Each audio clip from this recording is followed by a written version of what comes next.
Kellogg here. This morning I'm coming to you from beautiful Clementine Reservoir in the Auburn Recreation area. I'm not fishing today, I'm just out doing some looking around.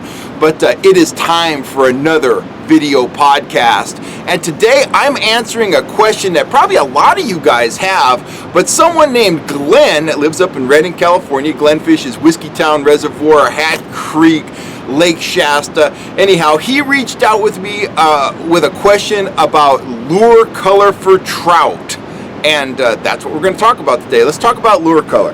Got my box here of some various lures I threw in here just to show you a few things. Let me open her up. So check these out. Here's a Rapala, wow, and a Yozuri minnow plug, kind of hooked together. I'll hold those up to the camera. Now those are some bright colored lures. That Yozuri is bright pink, and that Rapala, man, that's like a fire tiger chartreuse green looking model.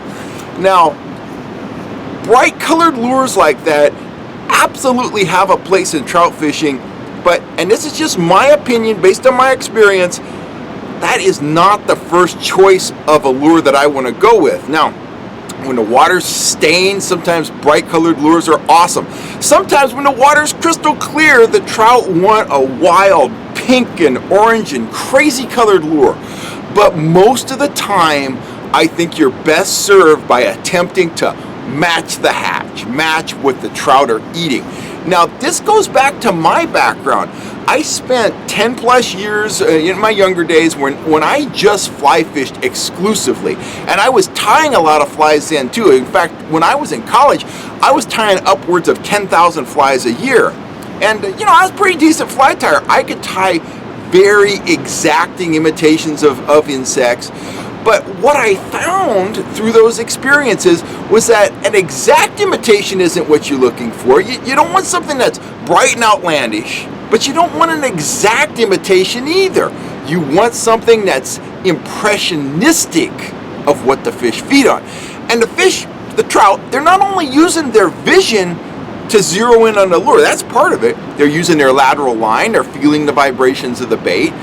They're using their hearing, they're using their smell, and they're using their eyes. But what they're looking for on an instinctive level is a series of cues. It's like a punch list. It does this, it does that, it does the other thing, I'm gonna bite it. They're looking for a series of cues that tells them this is something to eat. This is what I eat. I eat minnows. It looks like a minnow. It sounds like a minnow. It smells like a minnow. I'm hungry. You guessed it. I'm gonna eat that minnow. Now, let me give you a quick example here. I'm not going to name the manufacturer of this lure, but this is a lure that has the actual image of a fish printed on it. What do I think of that? You want me to be honest with you? Utterly useless. Tossing it into the lake. That is not the kind of lure that I want to run.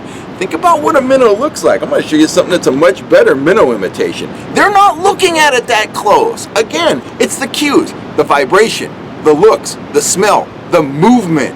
That's what they're looking for. When all those cues add up to food, they strike. Look at this hoochie. This is important. I'll hold it up there. That hoochie is blue on the back and silver on the sides and silver on the belly.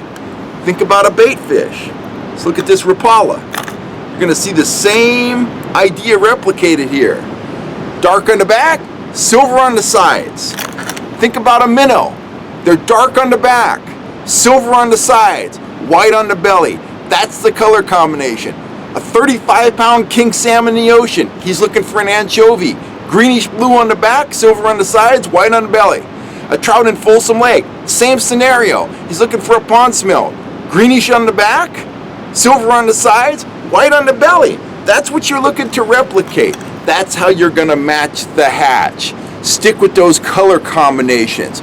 Dark on the top, shiny on the sides, light on the belly. I can hear some kind of vehicle coming. So that's my philosophy on color. Now here's some really winning spoons that I use all the time. Here's an XL. Obviously, that's a great shad pattern. It's olive on one side, silver on the other, has the big eye on it. That's an important cue. the eye on a bait is very important. Here's another example of a very deadly bait.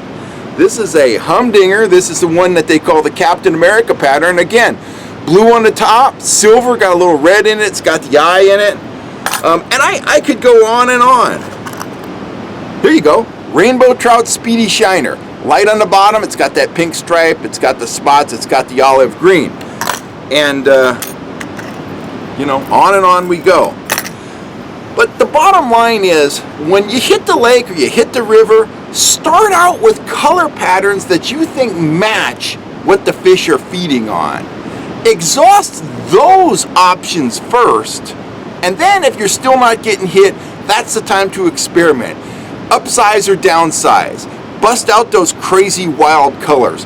But most of the time, if you give the trout something that gives them the impression of what it is they feed on, you're not going to have any trouble catching the fish. Determine the depth, determine the speed that they want, and give them something that gives them the impression of what they eat, which in most of our reservoirs is either pond smell or threadfin shad, and you're not going to have any problem catching fish. In streams, here's a super bright colored Panther Martin. Not my first choice. Instead, what I'm going to go for is something a little plainer like this Panther Martin. It's just all metallic silver. If trout are in a river and they're feeding on little shiners, little minnows, they're going to jump on that silver lure before they jump on that bright yellow one most of the time. Anyway, I'm going to jump now. Those are my thoughts on lure color. I'm going to come back later with some thoughts on lure size and different things. But the bottom line is, match the hatch. Make that your first approach, and that's going to take you a long way towards consistent success. Hey, I got to get going. I got to get ready for the Sacramento ISE show. I'm going to jump. I'll be coming back to you real soon. And we'll be talking more trout fishing and a lot of other things. If you have any questions or comments, leave them in the comments below. And you have a great day. Kellogg signing off.